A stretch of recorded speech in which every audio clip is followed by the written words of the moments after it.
I'm amazed at how all these great people knew each other, Tennyson and Thackeray. Yeah, it was a very small society. Why do I end up here with 2 books by 2 eminent scientists, Darwin, which are anthologies? I think, well, go ahead. 2 publishers, I think. 2 publishers had the same idea. That was really, the idea. Basically, one publisher had the idea. Yes. And it spilled over into two competing, if you want to call it that. I don't call it, competing efforts that came out at the same time. I'm glad it happened because Jim's gives us, how... The indelible stain, the evolution of an idea. How we would look at it from molecular biology, which is now heavily evolutionary. Yes. And I look at it, more from someone who's lived a life rather like Darwin's, in the field and natural history and that sort of thing.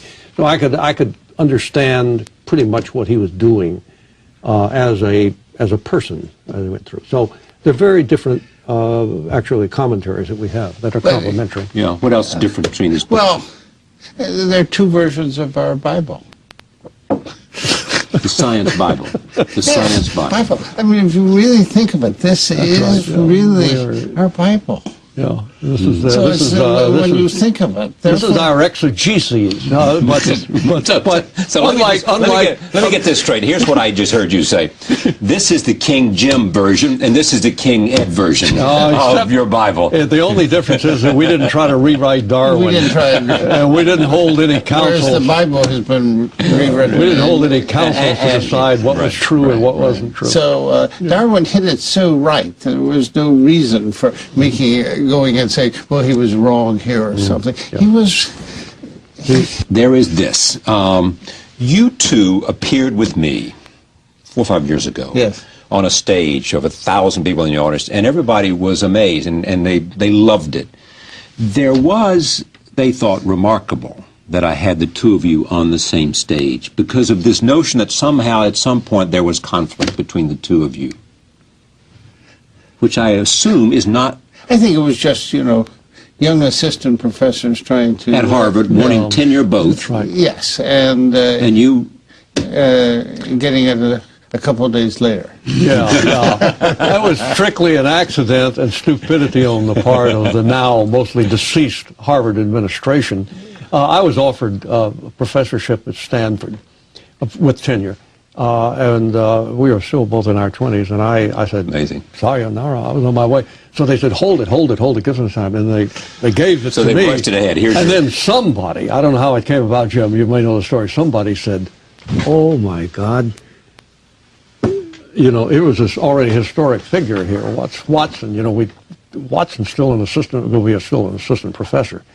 And Wilson will be an associate professor. The old-fashioned biologist favored by that stodgy, old 19th century faculty has moved Wilson ahead. That isn't the way it happened. They knew what was right, and they moved it quickly. I think I did disturb them because it was,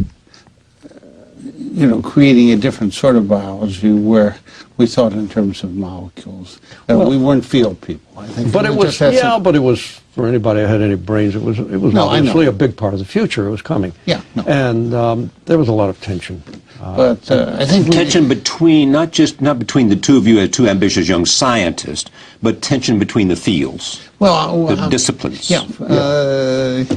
Should we appoint another ecologist or should we get another molecular geneticist? Where's the future? Yeah. I mean, those were the sort of... but for the next several years, every appointment that came up was to a molecular biologist. So if Jim was the new boy on the block, if he was the David and we were the Goliath, I'm sorry. Sure. He was the coming Goliath and I was the David, this time Goliath won. But I think... but that's, so far in the past. But this is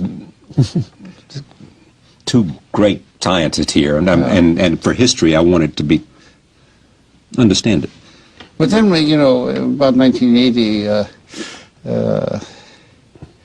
people poured water. Some of his colleagues poured water over his head for suggesting that, human behavior is influenced by our genes. This is sociobiology? Yes, that's right.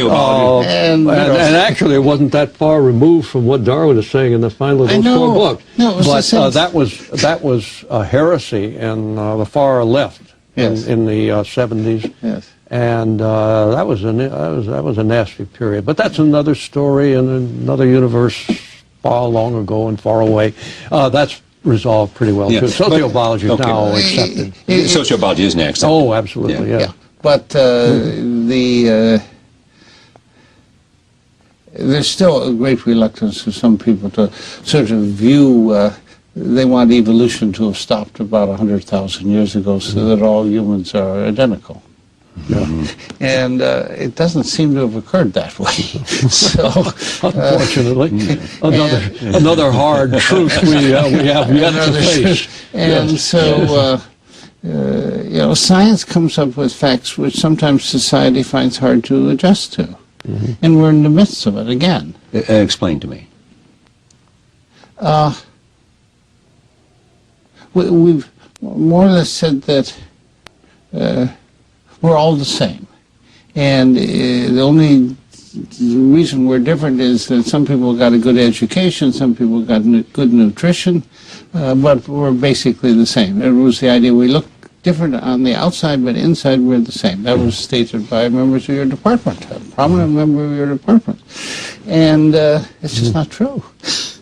You know, some people are... Because now, actually, we're getting down to the genetic, the actual genes, you know, by which internal traits, in some cases, differ. Some people, like the Polynesian people, are very, very prone to get type 2 diabetes.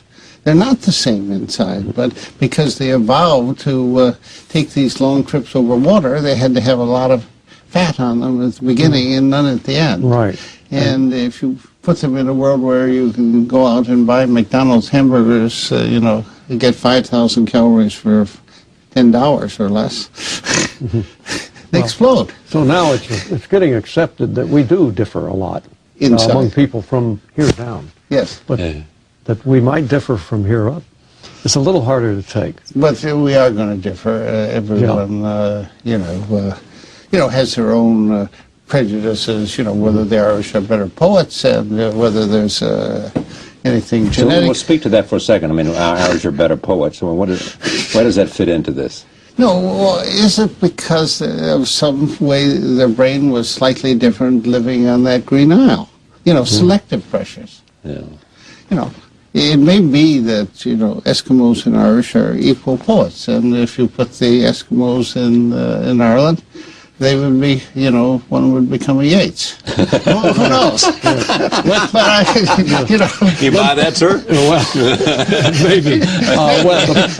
I think. But it's really whether our cultural history is also seen a concurrent sort of a cultural evolution has also seen some evolutionary selection. Well, of course it has. In fact, one of the main problems remaining, Jim, I think, is it's tightly related to the matter of mind, you know, understanding how the brain works, is how genetic evolution, which is occurring, is linked to cultural evolution. Yes. You know, surely our genetic makeup and differences affect the cultures to some extent that we haven't fully measured, and surely the way cultures have evolved have affected, we know that, it's affected our genetic makeup. Yes. So how are they linked?